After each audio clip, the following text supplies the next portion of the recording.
What is up, everyone? I'm coming on here for a couple of plays for the day. And yeah, it has been a week where nothing has gone right for us. I mean, these things have been perfectly set up. It was the perfect game script to hit some of these plays. And yeah, we should have probably went up 20, 25 units yesterday with some of these things that happened.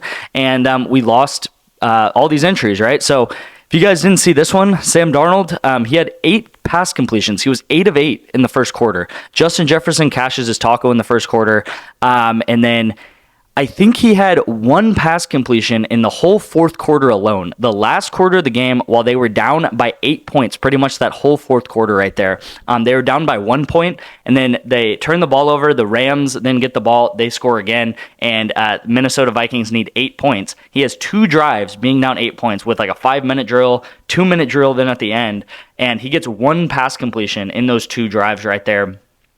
Absolutely horrible by Sam Darnold. I don't know what happened to him at the end of the game. And then instead of taking his easy check down where Aaron Jones is like wide open on a lot of these plays, he runs to the end zone. I don't know what he was doing, and he takes a safety. Okay, and we all saw how that game ended. It should have been a face mask. Also, it was a huge talking point. The guy pretty much rips him down by his face mask, and it wasn't called, right? So if that face mask is called, then Sam Darnold probably throws 2 more pass completions, and then we cash this. We literally needed 2 more pass completions by him to hit 20 right here, and we couldn't do that all of the fourth quarter after he got 8 completions in the first quarter. So, I mean, I was getting texts at halftime like, wow, great call, Justin Jefferson, Sam Darnold pass completions, like, this looks great, going into the second half, Sam Darnold's going to be passing a lot, like we for sure got this. And I'm just like, I don't know, like these crazy things can happen, but I'm like, yeah, it looks amazing. Just a brutal beat right here. I mean, Sam Darnold, I don't know what happened to him. He absolutely fell apart. Takes a safety. I mean, that was horrible to watch right there. I was at least thinking we'd get some garbage time dump offs to Aaron Jones and stuff. Cash this one. This too right here. I mean, this is correlated, right? I told you guys about the 3 stacks yesterday because I gave out some 3 stacks, and this was a perfect 3 stack. Darnold, Justin Jefferson, Aaron Jones. The reason why I actually took Darnold to go over completions right here is because his line actually bumped up to 245, okay? So his line bumped up to 245. You can see I took this one later. I think I definitely took this one, or I took this one in the morning and I took this one at night. So by the time from about noon till 8 p.m., his line actually bumped up about 7 yards. So he got 240 yards. So his line actually wouldn't have hit if I took the bump. So his line barely hit on the pass yards right here that I took pre-bump. And then this one all hit except the taco, right? So can't do anything about that, right? PrizePicks needs to make sure to give us better tacos, I guess, but they're probably not going to. But yeah, brutal. This was the play yesterday right here. You can see Sam Darnold. He obviously misses. You can actually see the bump right here, bump by 10 yards. So it bumped up by 10 yards right here, so he barely missed. Again, things could have went differently. And then another huge thing is Puka Nacua then came in that game. They said he was, not even going to play for weeks, comes into that game, and then he ends up being what they were going to say limited participation. He was going to be on a snap count. So I was like, hey, okay, the play still looks pretty good. And Puka Nacua comes in. I think he got over 100 yards. I think he got like 7 or 8 receptions, something like that. I mean, he absolutely had an insane game. So if Puka doesn't play, Cooper Kupp's definitely going over 6.5 receptions, but yeah, Puka played. I don't know why they're like withholding information, and Puka looked amazing. I mean, he looked fine, right? This obviously too, I mean, Syracuse, just horrible. Kyle McCord, he got 3 pick sixes. I think he threw 5 or 6 interceptions. What's crazy about it is he actually, because they were just playing in garbage time for pretty much the whole second half, these guys just did not stop throwing, and Kyle McCord actually got like 60 pass attempts.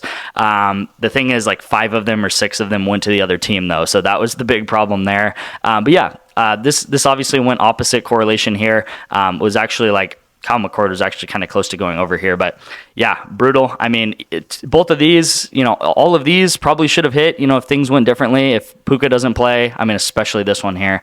But we're going to go ahead and move on. I had to rant to you guys for a little bit there. So what we're going to do, we do have a sleeper discount today. We do also have PrizePicks, a PrizePicks 4-man for tonight's game. I actually really like it, right? It just, again, seems like everything's not going right, but we got to keep churning. We got to keep going. We were having an amazing month up until this week. So you can see this was the first, I guess, 2-3 weeks of the month right here. This is the past this is the past 30 days. So you can see how the past, I guess 21 days are right here. Just perfect, beautiful. You know, we had some good days, we had some bad days, but the good days are far outweighing the bad days. And then probably the past week has just been horrible, right? Nothing's gone right. Everything's gone opposite correlation from us. And yeah, just so many 4-mans that we should have hit. This probably started back on like Saturday or Sunday. And we had a lot of setups going into that weekend and like nothing hit then. I think maybe like a Georgia play hit that was earlier in that week. But yeah, you can see we're actually up close to like 90 units on the month, and then we just absolutely plummeted down. So I know you guys, if you guys have joined over the past probably week, maybe probably week and a half, you guys are probably like really frustrated, which I would be frustrated too. I'm frustrated right now, but hey, it is what it is. It is part of the game. It's called negative variance if you guys want to look it up, and it's pretty much saying that we're doing the right things. And you can see also this is a larger scale graph right here, but this is over the past 5 months right here. So over the past 5 months, this is a lot of data. If you guys know anything about statistics, this is over 1,600 bets right here. So over 1,600 bets, we're up 300 plus units, and there's going to be times where pretty much what negative variance means is there's times where even though things are going in the right direction, there's going to be times that you have moments in time that things go extraordinarily bad, but you also have times where things go extraordinarily good. Okay, so if we have a steady line going up, you're going to have days or weeks where you just have crazy growth, but then you also might have days where you have crazy I guess not growth, right? And in the opposite way, right? So statistics aren't kind of a super linear line like everyone, you know, maybe says it will be, especially betting, right? Because betting can be here and there, right? So want to keep educating you guys, want to keep telling you guys to trust the process. You know, we've been here before. You can see these dips. There's probably been maybe 2 other times in the past 5 months that I can think about that have been like this, right? So we've had a dip down here. This was kind of like probably like in the middle of the summer.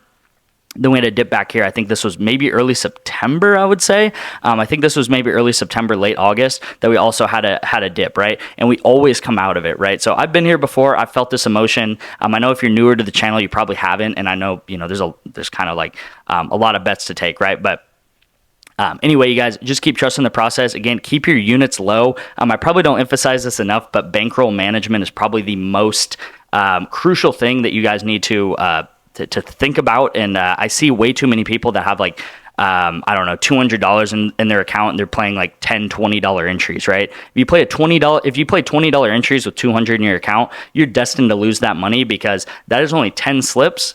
And if you go on a losing streak where you lose 10 slips in a row, which can definitely happen, you're going to lose all your bankroll, right? So if you have under $500 in your account, I would say play at most $10 slips. I would probably stick to $7, $8 slips. And you can see over the course of time, we've made a lot of money just betting $5 entries. And again, my main goal is to get you guys from $5 to $10 to $15 to $20. And that is still my main goal, obviously. But it sucks to lose you guys, because not only like I don't really care about my money, but I want you guys to win. That is my main goal of this channel, is to make you guys money and help you guys win in the long term.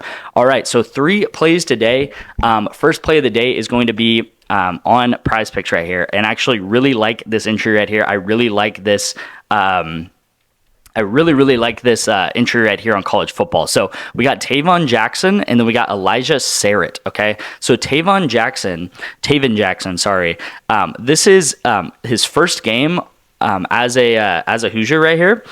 He didn't play last game. I think the quarterback got injured or something like that. And then they're playing the Washington Huskies, and the Washington Huskies have the #1 pass defense in all of college football. Okay, so they normally allow like 150 to 140 yards a game, and then they're coming on and with a new quarterback right here that Indiana has right here. So Indiana, new quarterback. They're also playing the best pass D in college football right here. So that is why I'm taking the unders. But I will say also Elijah Sarrett, I really like this line here. His line should more be in the low 60s. Okay, so I wouldn't I wouldn't take this if it bumps down to like 63 or 62, but I do think by tomorrow morning it probably is going to be bumped down by then. You guys saw probably in yesterday's video that Breece Hall, he did bump up. So sometimes bumps happen, and when you play good picks, when you play profitable picks, bumps happen, right? That's part of the game. Pretty much what that means is after you get a play and it does bump, that means that PrizePicks is telling you that that is a really good entry, and they're not allowing other people to take that entry right here. So really good, obviously very correlated. So the worse this quarterback does, the worse the receiver is going to do, and vice versa, right? If he does really amazingly well, then his number one receiver is going to do really well. And then we got soccer correlation. I actually really like soccer correlation. I don't talk about it much because most of the games, they happen kind of earlier in the day.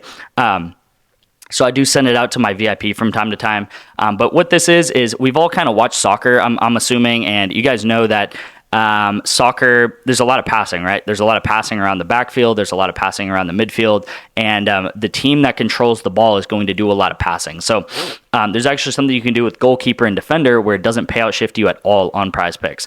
If you were to try to do this with like a midfielder defender or defender, it'd actually payout shift you pretty heavily. It'd actually make it an 8x instead of a 10x. But with goalkeeper defender, you can actually have no payout shift whatsoever, which is really good. So we've all seen it. Like if one person passes to the other person, that's going to be a pass attempt, and then that person is going to have to pass it to the next person. And sometimes they even pass back and forth, right? So we've all seen soccer. We've all seen a lot of passing in soccer. That's kind of the name of the game, right? There's a couple goals in soccer every game most of the time, but most of soccer is passing around and kind of trying to create space right here. So very correlated, really correlated based on possession. So the more possession a team has, the less pass attempts they're going to have. All right. Also, we got a better discount, and we also have a sleeper discount. So, times right now, this past week, they're tough. And I would really say when times are tough, lean on discounts, right? Discounts are going to really help us see the light. And discounts are always, at the end of the day, going to be the easiest thing to hit because they are discounted entries, right? Like I'm never going to find some normal entry that is going to be easier than hitting than Shohei Ohtani 0.5 bases over, right? So if you guys don't have better, you're leaving money on the table because they give out a ton of promos is pretty much what I'm looking for. So Shohei Ohtani over 0.5 bases, Tim Hardaway Jr. over 9.5 points.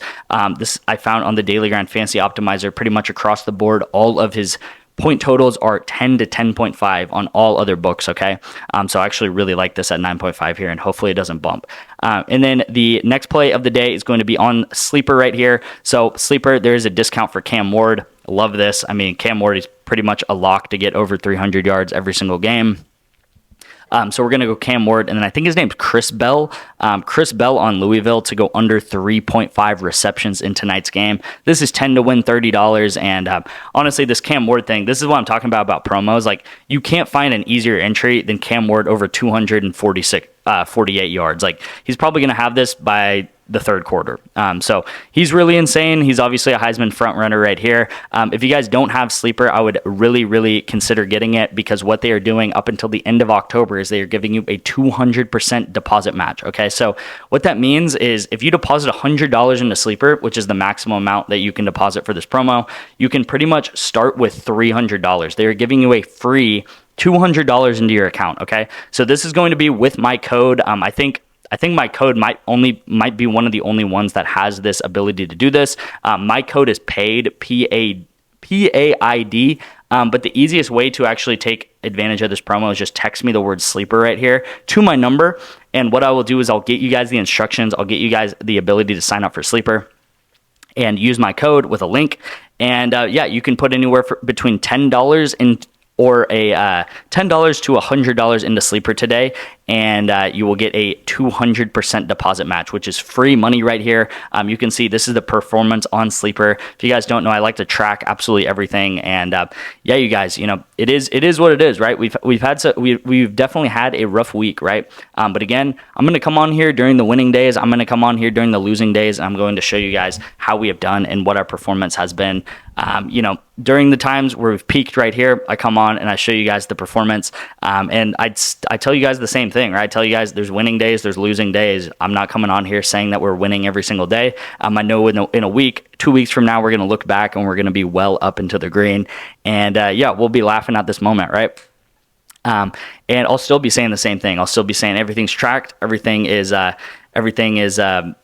here for you guys to see with your own eyes. And same thing, where even if we have a huge winning day, I'm going to be saying, hey guys, there's losing days, there's winning days, but our main goal is to track everything and to have much more winning days, or win bigger on the winning days than the losing days, right? And that is how you be a profitable bettor, right? You're not going to do that over 10 bets. You're not going to do that over a week, right? You're going to do that over month after month after month of consistency and sticking to a correlated strategy, right? So ton of confidence in correlation. Thank you guys so much for watching. Thank you guys for the support and everything like that. I know the slips have just been brutal, and we've had honestly some very, very bad unluck in the past couple days. So thank you guys so much for watching, and I'll see you in tomorrow's video.